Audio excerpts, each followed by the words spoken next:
So, Bob, we did a whole episode thinking it was going to be for everyone, not just for patrons. And we got into, I don't know, some of the most vulnerable stuff I think we've ever talked about, which is saying something. Yeah, that is. I mean, some areas of vulnerability that I don't think we've ever talked about before on this podcast.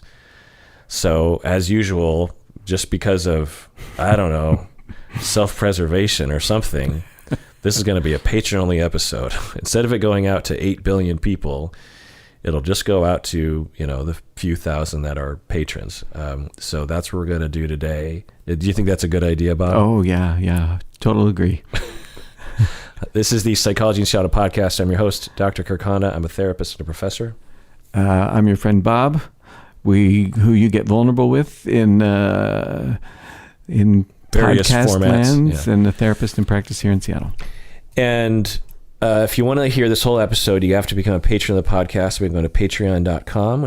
When you become a patron, you get access to this whole episode, in addition to hundreds of other patron-only episodes that are, very certainly our best episodes, that we go into technical things and vulnerable things. And so if you haven't become a patron, do it now, because it's what the cool kids are doing.